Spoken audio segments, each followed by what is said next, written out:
South ఇండియాలోని అతి తక్కువ ధరలకి రత్నాలనందించే ఏకైక సంస్థ 6JVR. Welcome to Suman TV. కాలిపోతున్న బతుకులు, రాలిపోతున్న మనుషులు ఎక్కడంటారా? 2014 నుంచి 24 వరకు 600 మంది అమాయకులు వలస కూలీలు తెలంగాణ రాష్ట్రంలో హైదరాబాద్ సరౌండింగ్లో చనిపోతున్నారు. వీళ్ళు చేసిన తప్పేంటి? ఒరిస్సా నుంచి, జార్ఖండ్ నుంచి, ఛత్తీస్గఢ్ నుంచి, తెలంగాణ నుంచి కొంతమంది, పక్కనున్న ఆంధ్రప్రదేశ్ నుంచి వలస కార్మికులుగా రావటం వీళ్ళు చేసిన తప్ప అంటే నిజంగా ప్రభుత్వాలు నిర్లక్ష్యంగా వ్యవహరించడమా? లేకపోతే సేఫ్టీ మెజర్మెంట్స్ ఆ యొక్క పరిశ్రమలు తీసుకోపోవడం అంటే నిజమేనని అనిపిస్తుంది.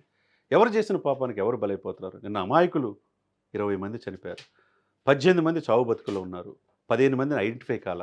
ఇంకొక 150 మంది మొత్తం ఆ షిఫ్ట్లో ఉన్నారని తెలుస్తుంది. ఎంతమంది గాయపడారో అర్థం కావట్లా.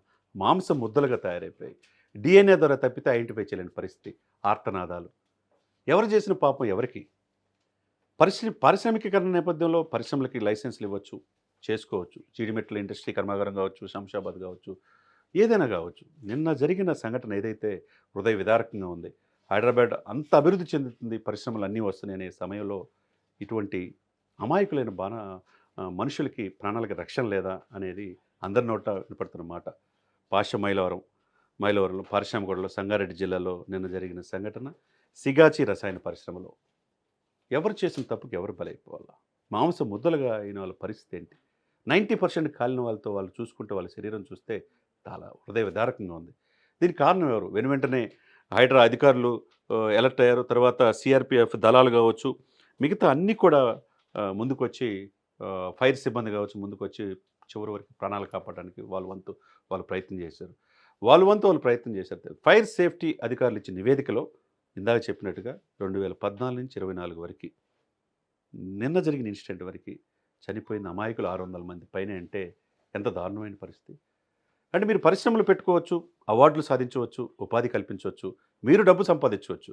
కానీ మీ దగ్గర పనిచేసే వాళ్ళు కూడా మెరుగైన సదుపాయాలు కల్పించాల్సిన బాధ్యత ఉందా లేదా అనేది అందరి ప్రశ్న. దామోదర రాజనరసింహ గారు, మాజీ మంత్రి హరీష్ రావు గారు అందరూ కూడా వెళ్ళి నిన్న పరామర్శించారు. ఇంకా మిగతాకి అక్కడ కనపడిన 18 మంది ఐడెంటిఫై కావట్లేదు. వాళ్ళు ఏమయ్యారో తెలియట్లా. క్షతగాతులు పరామర్శించారు. ఈరోజు ముఖ్యమంత్రి రేవంత్ రెడ్డి గారు అక్కడికి వెళ్తున్నారు. నిన్న కిషన్ రెడ్డి గారు కూడా వెళ్ళారు. సరే, పార్టీలకు ఏదైనా కానీ ఇటువంటి ఇన్సిడెంట్ జరిగినప్పుడు ఎందుకు రిపీట్ అవుతున్నాయి? తరచుగా జరిగే సంఘటనల కారణం ఎవరు అనేది ఐడెంటిఫై చేయాలా? మనకున్న నివేదిక ప్రకారం ఒరిస్సా, బీహార్, తర్వాత యూపీ అండ్ ఆంధ్రప్రదేశ్, తెలంగాణ వాళ్ళు ఎక్కువ మంది చనిపోయారు. దీంతోపాటు జార్ఖండ్ నుంచి కూడా వలస కార్మికులకు వస్తున్నారు. వాళ్ళు ఏంటి, వాళ్ళ కుటుంబ భారం కోసం వాళ్ళ రాష్ట్రాల్లో వాళ్ళకి అంత పరిశ్రమలు లేక, జీవనోపాధి లేక తెలంగాణ రాష్ట్రం వస్తున్నారు. ఎందుకంటే తెలంగాణ సరౌండింగ్స్ ఇండస్ట్రీస్ వస్తున్నాయి, పారిశ్రామికంగా అభివృద్ధి చెందుతుంది. ఒకవైపు ఐటీ పరిశ్రమలతో పాటు పరిశ్రమలు వస్తాయి. మరి పరిశ్రమలు చేసేటప్పుడు ఇటువంటి రసాయన పరిశ్రమలు, ప్రమాదమైన ఇటువంటి రసాయనిక పరిశ్రమలు పనిచేస్తున్నందుకు వలస కార్మికులకు రక్షణ తీసుకోకపోతే ఎట్లా? దీనికి కారణం ఎవరు? వాళ్ళ కుటుంబానికి ఇప్పుడు ఎవరు నెక్స్ట్? వాళ్ళు పోషించేది ఎవరు? వాళ్ళ భార్యాభర్తలు కావచ్చు, వాళ్ళ తల్లిదండ్రులు కావచ్చు, వాళ్ళ బిడ్డలు కావచ్చు, భవిష్యత్తు కూడా ఒకసారి ఆలోచించుకోవాలా. రేవంత్ రెడ్డి గారు కఠిన నిర్ణయాలు తీసుకోవట్లో ముందుంటున్నారు.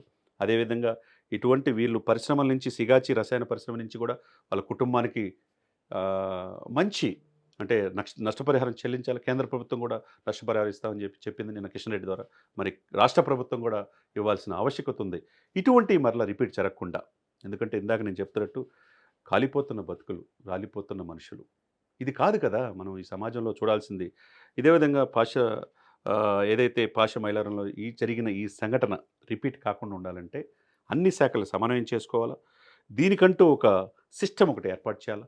ఈ ఒక మెకానిజం ఉంటే తప్పితే, ఎందుకంటే వీళ్ళు ఇష్టానుసారంగా వ్యవహరించుకుంటా సేఫ్టీ మెజర్స్ ఏమి తీసుకోకుండా ఉన్నారులే అని చెప్పి 150 మందితో నిన్న కర్మాగారం రన్ అవుతున్నప్పుడు దాంట్లో 20 మంది చనిపోయారు, 18 మంది ఐడెంటిఫై కాల, ఇంకొక 30 మంది తీవ్ర గాయాలు ఉన్నాయి. ఆ 30 మందిలో కూడా 15 మంది చావు బతుకుల్లో ఉన్నారు. మరి చాలామందికి 100 మంది పైన గాయాలైన అంటున్నారు. ఎవరు చేసిన తప్పు ఎవరికి బలైపోవాలా? కాబట్టి పరిశ్రమలు నైతిక బాధ్యత ముందు వహించాలా. ఇటువంటి పరిశ్రమలకి ప్రాధాన్యత పర్మిషన్స్ ఇస్తున్న ప్రభుత్వం దీనికి బాధ్యత వహించాలి.